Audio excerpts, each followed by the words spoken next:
Assalamualaikum warahmatullahi wabarakatuh. Alhamdulillahirabbil alamin. Wa bihi nasta'in ala umuri dunya waddin. Wassalatu wassalamu ala asyrafil anbiya'i wal mursalin sayyidina wa maulana Muhammadin wa ala alihi wa sahbihi ajma'in.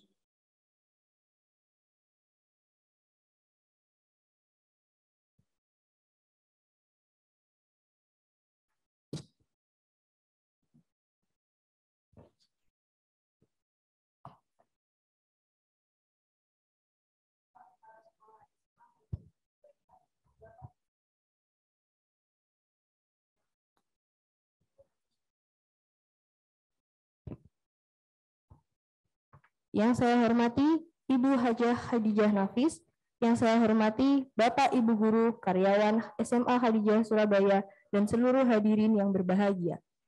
Pertama-tama, marilah kita panjatkan puji syukur kehadirat Allah Subhanahu wa Ta'ala yang telah memberikan rahmat serta hidayahnya kepada kita semua, sehingga pada hari ini, Sabtu 23 April 2022, kita dapat berkumpul bersama dalam rangka Dres Kitab Risalatul Mahid bersama Ibu Hajah Khadijah Nafis selaku PC Fatayat NU Kota Surabaya.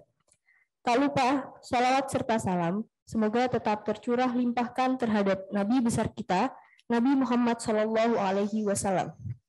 Nabi yang telah membimbing kita dari zaman jahiliyah menuju zaman terang benderang, yakni ad-dinul Islam. Selanjutnya, saya akan membacakan susunan acara pada siang hari ini. Yang pertama ialah pembukaan. Kedua, deres Kitab Risalatul Mahid bersama Ibu Hajah Khadijah Nafis. Ketiga, sesi tanya jawab. Keempat, closing statement. Dan yang terakhir ialah penutup. Baiklah, menuju acara pertama, yakni pembukaan. Marilah kita buka kegiatan pada siang hari ini dengan bacaan Al-Fatihah bersama-sama. Semoga acara ini dapat bermanfaat bagi kita semua dan dapat berjalan lancar hingga akhir. Ila hadratin Nabiyil Mustafa Muhammadin sallallahu alaihi wasallam. Al-Fatihah.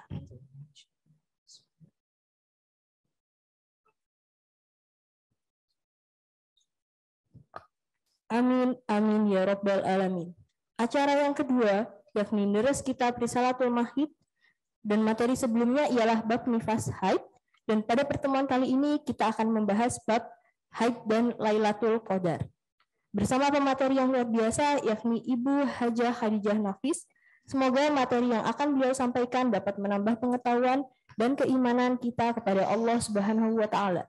Kepada beliau kami persilahkan. Bismillahirrahmanirrahim. Assalamualaikum warahmatullahi wabarakatuh. Apa kabar semua? Masih puasa ya? Jangan lupa tersenyum dong. Alhamdulillah. Alhamdulillah wa syukurillah wa ni'matillah wa la hawla wa la quwata illa. Bismillahi masyaallah la yasukul khaira illallah. Bismillahi masyaallah la yasrifus su'a illallah. Bismillahi masyaallah maka dan min ni'matin faminallah. Bismillahi masyaallah la hawla wa la quwata illa billahil aliyyil azim. Allah menciptakan perempuan yang luar biasa. Pertama-tama yang saya hormati Kepala Sekolah SMA Khadijah, Bapak Ki Haji Gofar, para asatid-asatidah, para dewan guru, para karyawan semuanya yang dimuliakan Allah, anak-anakku semuanya yang insya Allah menjadi anak yang solihin dan solehah, insya Allah barokah fid dini wa dunya wal akhirah, sukses dunia dan akhirat, segala hajat qabul, amin amin ya rabbal alamin. Anakku, ketika tadi kita berbicara haid, katanya haid adalah hanya punya perempuan. Perempuan itu adalah luar biasa. Allah memberikan waktu ketika yang awalnya wajib menjadi tidak wajib, ya kan? Sholat itu wajib, tapi ketika haid tidak wajib, ya kan? Haram melakukannya. Itu namanya perempuan itu luar biasa, dikasih waktu oleh Allah. Tidak sholat, tidak puasa, yang awalnya wajib itu menjadi haram. Itulah haid. Di situ kita tadi minggu kemarin sudah disampaikan bahwa haid paling sedikit itu berapa, 1 hari 1 malam, paling banyak 15 hari. Kemudian aglab kebiasaannya itu 6 sampai 7 hari. Apabila ada orang yang haid lebih dari itu, artinya lebih dari 15 hari, itu bisa istihadhah. Ataupun misalnya tidak sampai 15 hari, tapi biasanya haid 7 hari, haid bulan pertama 7 hari, haid bulan yang kedua 7 hari, haid bulan ketiga 7 hari. Kemudian yang keempat dia menjadi 9-10 hari. Apakah itu termasuk haid? Itu kita yang dibicarakan itu termasuk adalah istihadhah, ikut kepada kebiasaannya. Seperti yang disampaikan kemarin, itu ada darah hitam, ada darah merah, ada darah coklat, ada darah oranye, ada darah kuning, ada putih. Jadi bagaimana anakku untuk memahaminya lebih mudah? Jadi bagaimana anakku itu punya kalender. Dan membiasakan itu melihat. Bukan enggak aku cici, iya aku cici. Dengan haid sendiri itu biasanya cici. Sudah, pokoknya saya sudah basuh atau apa sudah hilang semuanya. Bukan seperti ini. Ini adalah kewajiban perempuan untuk membersihkan semuanya. Karena hati-hati dengan haid. Kalau misalnya dia belum putih sepenuhnya, saya ulang kembali karena kemarin ada pertanyaan. Maaf, ketika kemaluannya perempuan ini seperti ini, ketika sudah suci, bukan di sininya saja. Ketika melihat dari tisu. Ya kan, pakai tisu atau pakai kapas, tapi agak dimasukkan. Ya, paham ya? Agak dimasukkan ke dalam, itu apakah sudah putih atau enggak? Kalau masih kuning, berarti itu masih haid. Ya. Jadi seperti itu. Itu masukkan ke dalam, kalau sudah suci, kalau sudah putih, berarti itu sudah suci. Jadi anak-anakku bisa berpuasa atau bisa mandi besar. Jadi kemudian apabila dia sudah suci pagi, aku males rek suci pagi, engko aib sore. Kenapa? Karena syaratnya kalau suci pagi berarti saya harus imsakun, menahan. Tidak makan, tidak minum sampai maghrib.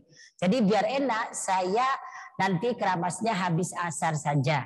Tapi kalau sudah pagi sudah habis, maka dari pagi sampai asar itu sudah duhur dan asar itu punya hutang. Ya, itu hati-hati di situ. Nah, kemudian kita berbicara ini ketika haid, ketika hitungannya nanti ada yang kita selanjutnya. Nanti saya harap anak-anakku semuanya punya mulai sekarang itu punya kalender sendiri-sendiri. Jadi itu dihitung, jangan sampai menyepelekan dengan haid. Pokoknya nggak sampai 15 hari sudah haid, kalau itu enggak. Bukan begitu, ada hitungannya masing-masing untuk lebih hati-hati. Karena apa? Perempuan itu memang sampai ada fikih tersendiri yang mengkhususkan mempermasalahkan tentang perempuan. Kemudian anakku, kenapa saya berbicara dengan Lailatul Qadar dan perempuan haid? Banyak orang itu ketika haid sudahlah, ya kan? Tidak istiqomah. Tidak apa, sudah wis berarti saya ini kalau sudah haid enggak dapat Lailatul Qadar. Kenapa? Lailatul Qadar itu persyaratannya itu harus ketika Lailatul Qadar itu persyaratannya harus kita itikaf, saya enggak bisa itikaf. Harus membaca Al-Qur'an, saya enggak membaca Al-Qur'an. Saya jelaskan dulu di sini. Ini saya membahas tentang asal usul Lailatul Qadar dulu. Lailatul Qadar seperti yang diceritakan dalam kitab Durratun Nasihin itu di halaman 331. Awal dari ceritanya Lailatul Qadar itu sahabat-sahabat itu berkumpul dengan Rasulullah. Rasulullah itu menceritakan di sini Zakar Jibril alaihissalam abdan yuqalahu, itu menceritakan Syam'un al-Ghazi. Kalau bahasa sekarang Samson. Ya kan? Ada kan film kan? Samson Betawi, Samson al-Ghazi. Ini adalah Syam'un al-Ghazi. Syam'un al-Ghazi ini adalah seorang yang sangat luar biasa. Beliau itu memerangi orang kafir selama 1000 bulan. Kemudian beliau itu mengumpulkan, kemudian beliau itu cuman punya senjatanya cuman unta itu loh. Tulangnya unta. Tapi ketika beliau berperang, satu kali sibatan itu banyak orang yang sudah meninggal. Akhirnya beliau orang kafir itu bingung semuanya. Ini kok betapa kuatnya, luar biasa. Ya ini. Beliau diuji dari istrinya yang kafir. Kemudian orang-orang kafir di sini mengatakan, ini kalau saya bacakan bahasa Arabnya ini panjang nanti. Ketika beliau dikatakan, heh, ini kok orang cek pinter ya, kok ini orang cek kuat ya, apa sih kelemahannya? Das ya Allah naudzubillah. Makanya kita berdoa mudah-mudahan menjadi anak yang soleha, ibu yang soleha, istri yang soleha. Kemudian sama orang kafir itu digoda, kemudian dihasut istrinya, hei, kalau kamu bisa membunuh suamimu, saya akan kasih harta yang banyak. Sudah, ketika malam sama istrinya diikat pakai besi, diikat kakinya, diikat tangannya, tapi qadarullah nak paginya langsung bisa dilepas. Sudah lolos kan ya? 2 kali Samson Al-Ghazi masih bisa. Ketika dia diikat tangannya, diikat kepalanya, diikat kakinya, kemudian dia masih lepas, tidak bisa, kekuatannya itu masih ada. Kemudian apa ya kelemahannya ya? Apa kelemahannya? Kemudian suami istrinya ini merayu Samson Al-Ghazi. Sam'un Al-Ghazi kalau lebih dikenalnya anak sekarang itu adalah Samson. Apa sih yang membuat kamu itu kuat? Apa sih kelemahanmu? Ada di rambut. Di rambut, tapi jangan ngomong-ngomong lu ya. Ini ada di rambut. Ini hikmah dari ini semuanya, kita jangan memberikan rahasia kita kepada orang lain. Ya kan? Mungkin ketika dia baik, sah saja. Tapi ketika dia sudah tidak sayang ke kita, dibongkar semua aib kita. Ya Pak ya? Tapi setelah itu ketika Sam'un Al-Ghazi itu menceritakan kepada istrinya bahwa kelemahan saya adalah rambut panjang saya ini, ketika tengah malam itu tidur sama istrinya dipotong, potongan dari rambutnya itu diikatkan ke tangannya dan diikatkan ke lehernya. Sehingga beliau memang ketika bangun tidak mampu untuk membukanya kembali. Tidak bisa dibuka, tidak mampu untuk dibuka. Setelah itu beliau, siapa ini yang merusak saya? Siapa? Saya, ada istrinya. Subhanallah. Ini saya singkat ceritanya biar nggak terlalu lama, nanti baru ke Lailatul Qadarnya. Nah, setelah beliau itu dibawa ke ke kerajaan, dia dibawa ke tempatnya tadi yang ketuanya orang kafir. Di situ ada istana yang 1000 tiang. Ya kan? Berarti besar sekali ya. Beliau sudah dipukul di apa semuanya.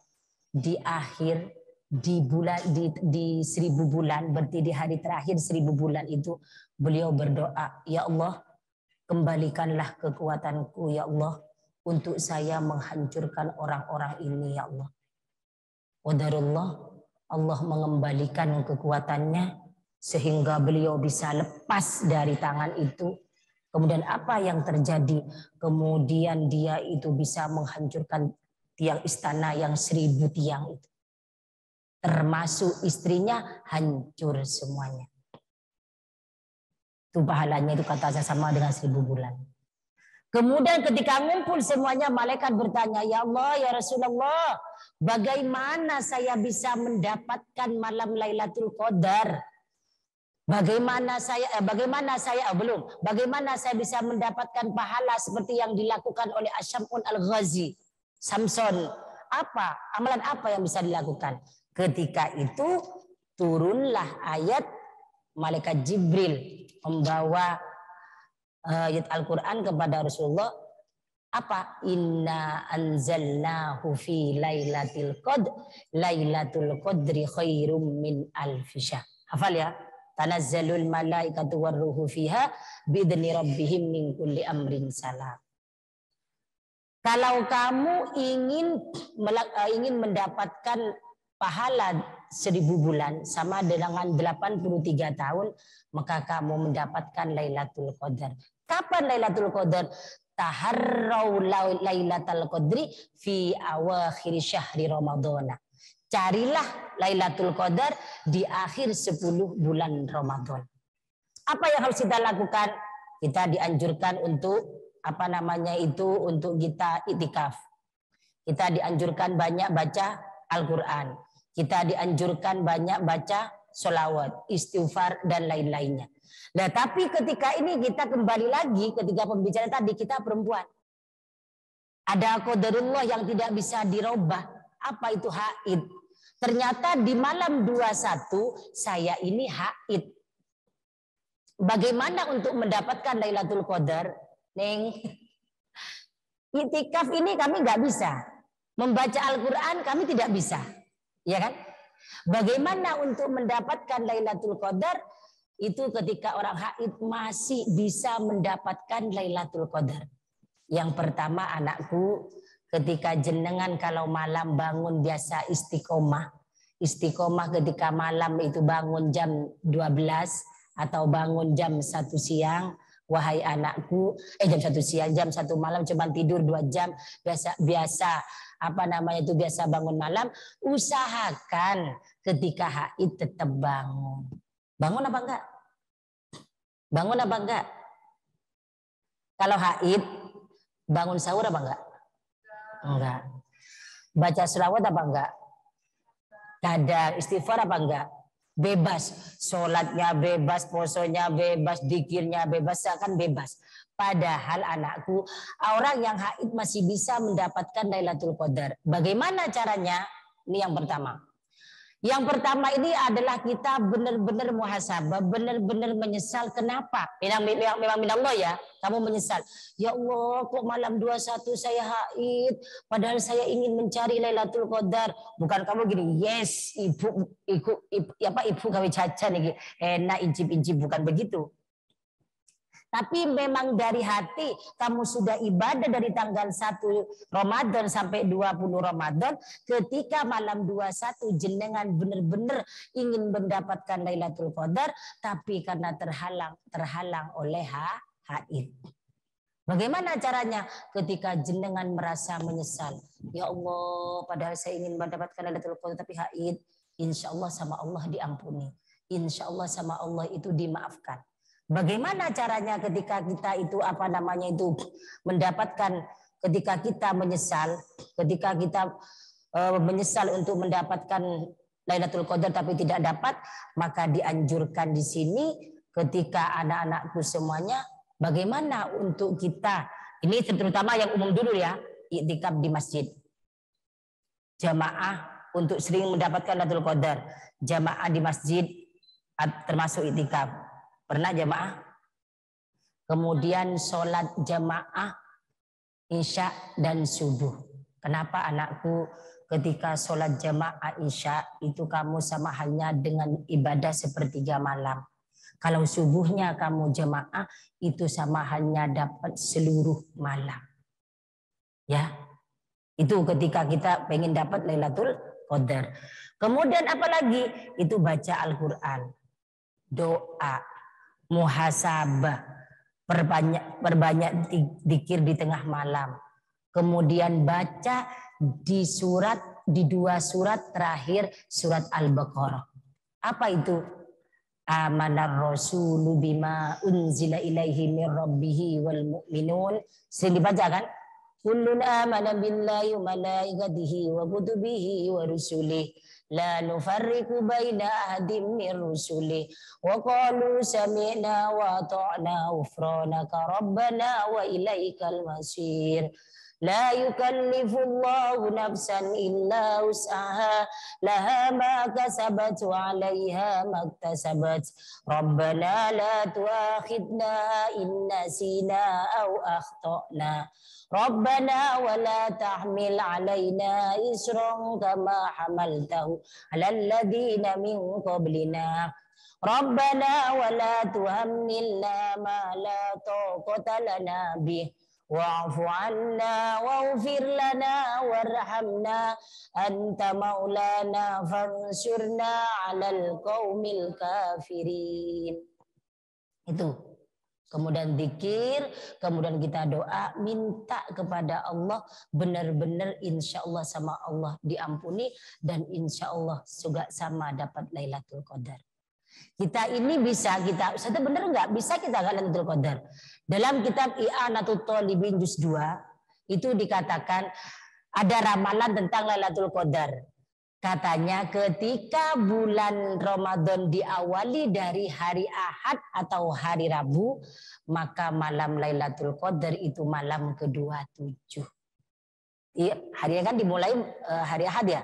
Berarti nanti Lailatul Qadar diperkirakan malam 27. Tapi Habib Abdullah Al-Haddad mengatakan kalau malam ganjil ada malam Jumatnya, maka Lailatul Qadar itu ada di malam Jumat. Jadi anakku sekalian yang haid jangan sampai kita berkecil hati, tetap dalam sampai misalnya istri melayani suami itu termasuk ibadah. Istri ketika menyiapkan anaknya untuk buka, untuk sahur, tapi dirinya masih haid itu sama. Atau jenengan haid membantu ibunya menyiapkan kakak-kakaknya untuk berbuka, bersahur, bapaknya itu juga sama dapat pahala. Jadi tetap anakku semuanya ini mendapatkan Lailatul Qadar dengan cara ketika haid yang pertama itu adalah satu, memang dirinya merasa benar-benar menyesal kenapa tidak bisa ikut tarawih, kenapa tidak bisa ikut sholat, yang dari hatinya loh ya Allah ingin dapat Lailatul Qadar betul. Kemudian yang kedua itu adalah disuruh banyak baca dzikir ya. Apa dzikirnya? Disuruh baca doa. Apa doanya? Allahumma innaka afuwun karim tuhibbul afwa fa'fu anna ya karim. Itu adalah doa yang diberikan Nabi Muhammad kepada istrinya Siti Aisyah. Kemudian kita banyak zikir, kemudian kita banyak muhasabah. Kita sebagai perempuan, anakku sekalian,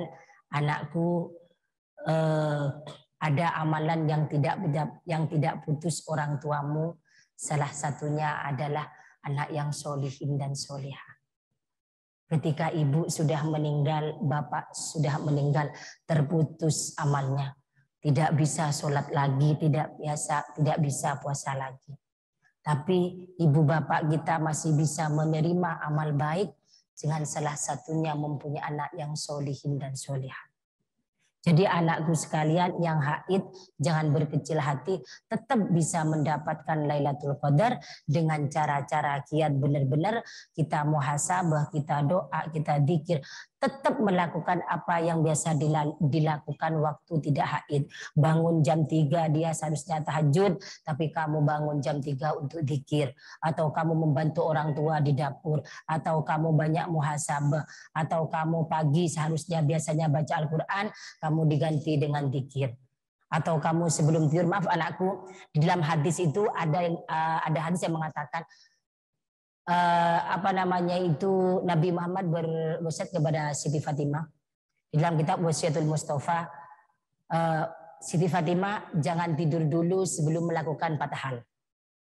Yang pertama sebelum menghafalkan Al-Qur'an, menghatamkan Al-Qur'an. Yang kedua sebelum minta maaf kepada orang yang pernah kamu berbuat dosa dari pagi. Yang ketiga sebelum minta syafaat kepada Rasulullah. Yang keempat sebelum melakukan haji dan umrah. Jangan tidur dulu katanya. Ternyata apa? Itu yang pertama itu adalah katanya tidak boleh tidur dulu sebelum hatam Al-Qur'an. Dikatakan disuruh baca Al-Ikhlas 3 kali. Bismillahirrahmanirrahim. Qul huwallahu ahad, Allahus samad, lam yalid wa lam yulad wa lam yakul lahu kufuwan ahad. Al-Ikhlas 3 kali sama halnya dengan pahalanya menghatamkan Al-Qur'an. Itu baca 3 kali ya. Kemudian yang kedua, minta maaf kepada orang yang pernah kita sakiti. Apa itu? Astaghfirullah rabbal baraya, astaghfirullah minal khotoya. Kemudian yang ketiga itu apa? Minta syafaat kepada Rasulullah. Karena nanti di akhirat tidak ada yang bisa memberikan syafaat nabi-nabi yang lainnya kecuali Nabi Muhammad. Kita baca Allahumma sholli ala sayyidina Muhammad wa ala ali sayyidina Muhammad. Kurang panjang. Allahumma sholli selawat nariyah, selawat munjiriyah, selawat bil qulub. Pokoknya hafal apa semuanya 3 kali. Kemudian yang keempat, jangan tidur dulu sebelum melakukan haji dan umroh. Bisa 30 tahun kalau yang daftar sekarang haji dan umroh. Ternyata bacaannya apa? Subhanallah walhamdulillah wala ilaha illallah wallahu akbar wala haula. Baca bareng-bareng subhanallah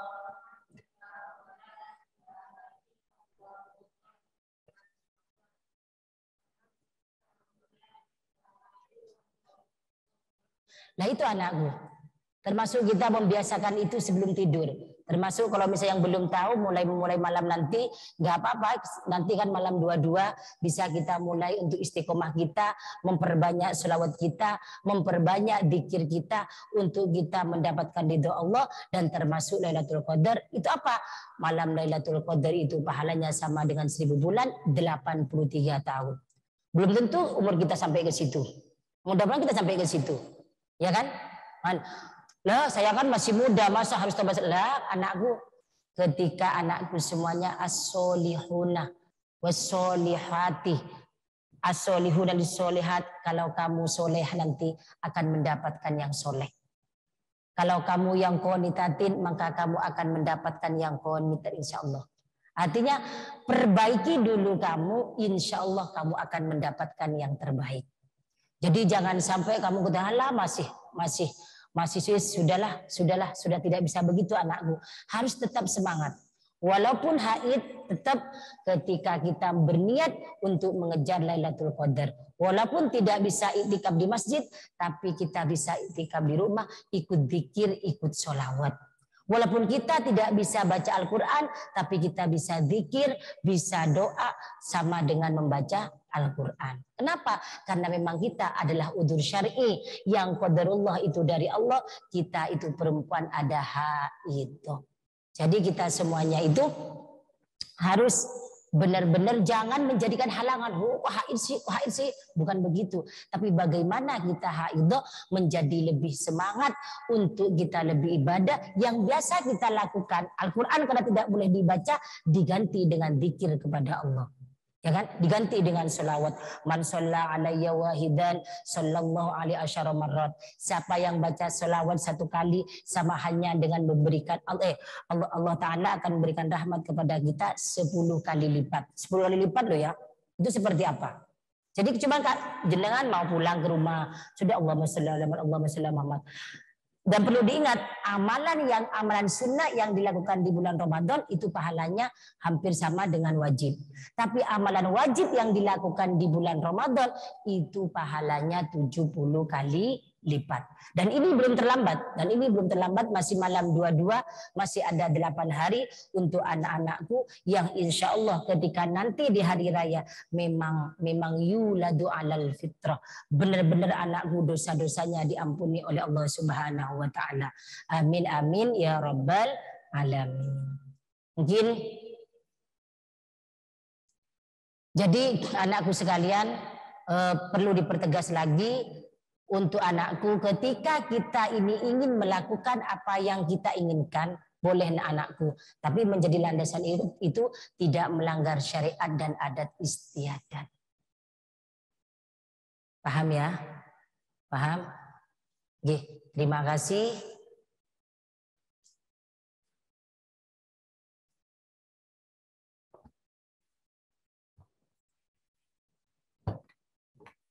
Terima kasih kami ucapkan kepada Ibu Hajah Khadijah Nafis atas tausiahnya. Selanjutnya acara ketiga yaitu sesi tanya jawab. Bagi siswi yang ingin bertanya mengenai apa yang disampaikan oleh Ibu Hajah Khadijah Nafis, dipersilahkan untuk bertanya melalui kolom chat Zoom atau bertanya langsung dengan cara mengangkat tangan khusus untuk siswi yang hadir di majelis langsung hari ini.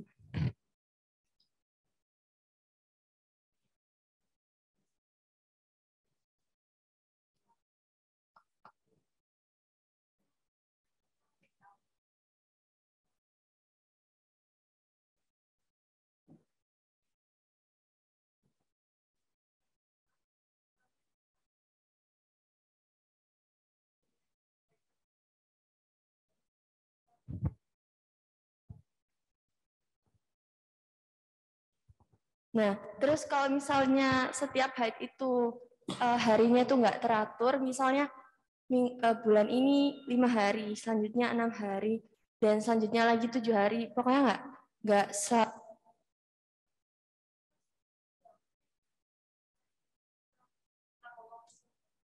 Iya, kalau misalnya biasa haid 6 hari, kemudian 10 hari. Berarti kita hitungannya itu adalah dari kebiasaannya itu 7, 8, 9 itu berarti itu mustahadah gitu ya. Ketika misalnya saya tidak nggak sama, kadang 5 hari, kadang 7 hari, kadang 8 hari, kadang 10 hari. Kemudian ini sekarang bisa gue begini dulu, 5, kadang 6, kadang 7. Kemudian sewaktu itu kita 9. Itu dihitung yang mana? Yang terakhir, Mbak. Yang 7. Loh, saya nggak inget kapan ya, saya nggak inget. Biasanya kan makanya kan mulai sekarang itu harus punya kalender masing-masing. Saya nggak inget saya kapan ya ini ya, berapa ya, saya nggak inget yang kemarin. Biasanya kan anak kalau misalnya anak muda cuma ngitung apa sucinya saja, haidnya itu tidak ngitung biasanya. Jadi kalau misalnya dia biasanya 6, kemudian 7, kadang 8, kemudian tidak sama, makanya dihitung dari mana? Itu dihitung yang paling banyak yang terakhir. Kalau misalnya tidak ingat, yang kamu ingat yang keberapa? Yang ketiga, yang kedua, tapi seharusnya itu yang terakhir, Mbak. Misalnya yang 7, ya sudah. Berarti kalau misalnya berlanjut ya, misalnya ini lama. Kalau misalnya nggak beraturan, kita kembalikan kepada yang pertama 15 hari. Saya haid sekarang 7 hari. Besoknya lagi 14 hari. Ininya lagi 10 hari. Kemudian kadang 12 hari. Ini kadang cuma 3 hari.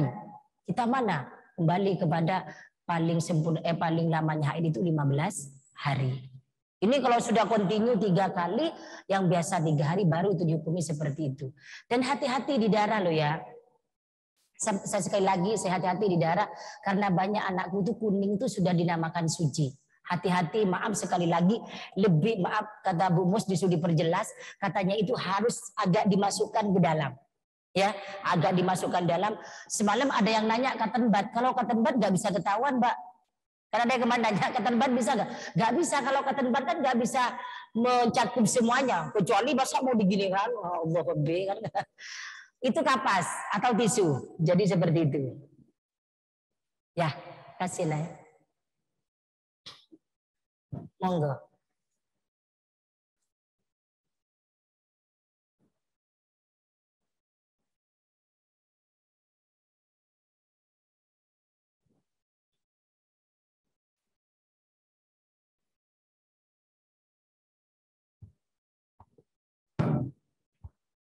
Misalnya saya sedang halangan, terus saya tuh lagi di luar, tapi itu udah kayak nggak keluar haidnya lagi.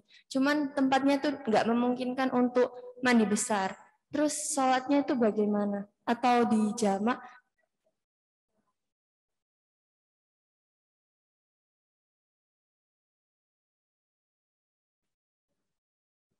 Jamaknya itu gimana sholatnya? Maksudnya kayak kalau misal saya keluar waktu duhur, nah terus waktu asarnya itu saya udah nggak kotor lagi gitu loh. Terus jamaknya itu sholat yang dari mana sampai mana gitu.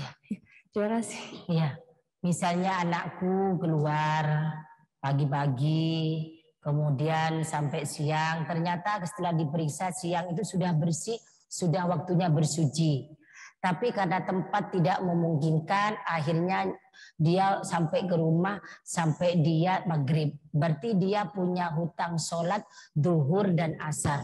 Bagaimana caranya membayarnya? Bukan menjamak, tapi mengkodok.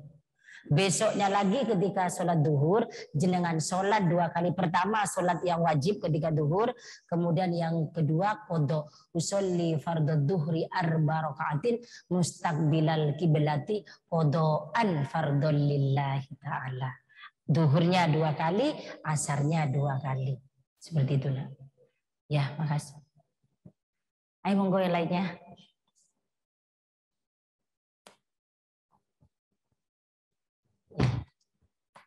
Baik, terima kasih untuk seluruh penanya serta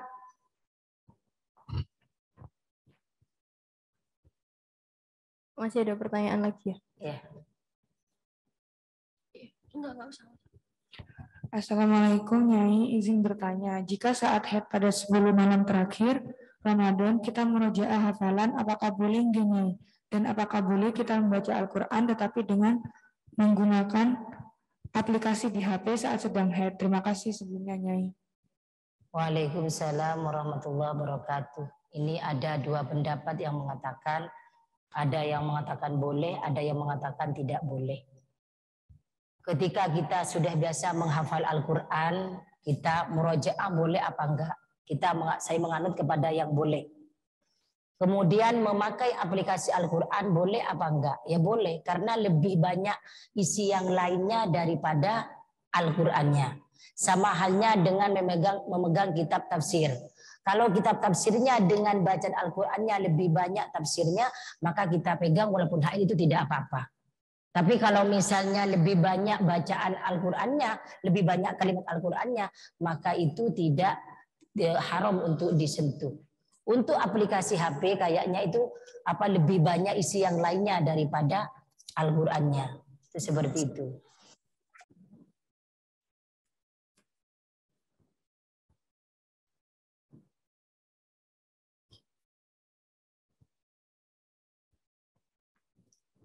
Baik, terima kasih untuk seluruh penanya, serta terima kasih untuk jawaban dari Ibu Hajah Hadijah Nafis, yang insya Allah membawa banyak barokah untuk kita semua. Amin ya Rabbal Alamin. Memasuki acara keempat, yakni closing statement dari pembicara. Kepada Ibu Hajah Hadijah Nafis, kami persilahkan. Bismillahirrahmanirrahim, anak-anakku. Dari 3 pertemuan ini mungkin sebentar, mungkin ada yang tertinggal, mungkin banyak sekali kekurangan dari kami, dan mungkin ada ilmu yang kalian dapatkan. Mudah-mudahan itu menjadi amal nanti sampai ke surga. Amin amin ya Rabbal Alamin. Cuman anakku ingin saya sampaikan bahwa seperti saya sampaikan tadi, bahwa pahala yang mengalir untuk orang tuanya itu adalah anak yang solihin dan solihah. Maka anakku, ketika jenengan disekolahkan di Khadijah, berarti harapan besar orang tuanya untuk mempunyai anak yang solihin dan solihah, dan mengharapkan anaknya itu adalah nanti menjadi penyelamat di dunia dan di akhirat. Dan insya Allah ketika kamu mengutamakan orang tua, mengutamakan gurunya, mengutamakan akhlaknya, insya Allah anakku, karena di dalam Al-Quran ataupun hadis atau kitab apapun tidak ada kewajiban pintar. Tapi yang wajib adalah tolabul ilmi faridatun ala kulli muslimin wa muslimatin. Dan ingat, ketika Nabi Muhammad itu diutus di dunia, innama bu'istu liutammima makarimal akhlak. Jadi anakku, sehebat apapun, sepintar apapun, kalau kurang attitude-nya kurang pas, kalau misalnya dia kurang menghormati gurunya, menghormati orang tuanya, jangan mengharap Anda akan menjadi orang yang sukses. Ketika orang ingin jadi orang sukses, hormati orang tuamu dan hormati gurumu seperti kau menghormati orang tuamu. Karena apa? Karena guru ada ana abduman allamani harfan wahidan. Seorang guru adalah, saya adalah hambanya seorang yang mengajarkan saya 1 huruf. Saya jongosnya 1 orang yang mengajarkan saya 1 huruf. Itu logikanya. Guru-guru di Khadijah bukan cuma 1 huruf, berhuruf-huruf. Mungkin ada yang teriak, ada yang ini yang luar biasa. Saya harap anakku, pertemuan yang singkat ini bisa merubah pola pikir anakku dan lebih tahu banyak ataupun sedikit tentang masalah wanita, wabil khusus itu adalah masalah haidah. Dan bisa membuat anakku, ilmu ini bisa membuat lebih baik kehidupan dunia untuk kita hablum minan nas dan juga hablum minallah. Doa ya. Terima kasih kami ucapkan sebanyak-banyaknya kepada Ibu Hajah Hadijah Nafis atas segala ilmu yang diberikan pada siang hari ini. Tentu saja amalan baik di bulan Ramadan ini akan membawa banyak berkah serta kebaikan untuk diri kita. Menuju acara yang terakhir, yakni penutup. Mari kita tutup kegiatan deres kitab Risalatul Mahid bersama Ibu Hajah Hadijah Nafis hari ini dengan membaca doa Kafaratul Majelis bersama. Semoga kegiatan pada siang hari ini di tengah banyak kegiatan yang lebih menggiurkan untuk dilakukan, di tengah rasa jenuh menunggu buka puasa yang terasa, kita semua memilih untuk duduk dan mendengarkan dengan hikmat di majelis ini dengan segenap hati dan seluruh raga. Semoga ilmu yang kita dapat bermanfaat di dunia maupun di akhirat. Amin amin ya Rabbal Alamin. Demikianlah rangkaian acara deres kitab Risalatul Mahid bersama Ibu Hajah Hadijah Nafis. Kami sampaikan banyak terima kasih kepada seluruh hadirin yang telah ikut serta dan mengikuti kegiatan ini dari awal hingga akhir. Akhir kata, saya Nabila Zafira mengucapkan mohon maaf apabila ada salah kata. Terima kasih atas partisipasi dan keturutsertaannya. Semoga kegiatan yang hari ini kita lakukan menjadi berkah bagi kita bersama. Amin ya rabbal alamin. Sekian dari saya. Wabillahi taufiq wal hidayah. Wassalamualaikum warahmatullahi wabarakatuh. Waalaikumsalam. Mari kita tutup acara hari ini dengan doa kafaratul majelis. Subhanakallahumma wa bihamdika asyhadu an la ilaha illa anta astaghfiruka wa atubu ilaik. Doa kepada Bismillahirrahmanirrahim. Al-Fatihah anak-anakku semuanya. Al-Fatihah yang pertama kepada guru-guru kita, kepada Muassasah Khadijah Surabaya. Mudah-mudahan dikasih keberkahan fid din wad dunya wal akhirah. Guru-gurunya semuanya mudah-mudahan dikasih kesehatan, dikasih keberkahan fid din wad dunya wal akhirah. Orang tua kita di rumah dikasih kesehatan, dikasih keberkahan, tambah sakinah, mawaddah warahmah, salimah wasidah, anak-anak yang solihin dan solihah. Anak-anakku semuanya menjadi anak yang solihah, dakiyah, mahirah, nafi'ah, nasyitah, ahli Al-Quran, birrul walidain, sukses dunia dan akhirat ya Allah. Bi barakatil Fatihah. A'udzu billahi minasyaitonir rajim. Bismillahirrahmanirrahim. Alhamdulillahi rabbil alamin, arrahmanir rahim, maliki yaumiddin. Iyyaka na'budu wa iyyaka nasta'in. Ihdinas siratal mustaqim, siratal ladzina an'amta 'alaihim, ghairil maghdubi 'alaihim waladdallin. Amin. Bismillahirrahmanirrahim. Allahumma bihaqqil Fatihah wa bisirril Fatihah wa bikaramatil Fatihah wa bimu'jizatil Fatihah. Ya farijal ham ya kashifal wam ya man ya'bdi yaghfir wa yarham. Ya dafi'al bala ya Allah, ya dafi'al bala ya Rahman, ya dafi'al bala ya Rahim. Allahumma adfa'nal bala, Allahumma adfa'nal bala ya Rahman Rahimin irhamna. Allahumma ya kafiyal bala, ikfinal bala qabla nuzulihi minas sama ya Allah. Allahumma ya kafiyal bala, ikfinal bala qabla nuzuli minas sama ya Allah. Allahumma ya kafiyal bala, ikfinal bala qabla nuzulihi minas sama ya Allah, ya Allah, ya Allah. Rabbana atina fid dunya hasanah fil akhirati hasanah wa qina adzabannar. Rabbana ighfir lana wa liwalidina warhamhuma kama rabbayana shighara. Allahumma inni dhaifun faqawwini wa inni dhalilun fa'izuni wa inni faqirun farzuqni. Allahumma rzuqna rizqan wasi'an halalan tayyiban mubarakan wa ilman nafi'an wa ladan salihan bi rahmatika ya arhamar rahimin. Wa sallallahu ala sayyidina Muhammadin wa ala alihi wa sahbihi wa sallam. Walhamdulillahi rabbil alamin. Terima kasih, mohon maaf segala khilaf. Ubama kafaitu bihada in wajitu khata'an min kalamin adful amwah. Wassalamualaikum warahmatullahi wabarakatuh.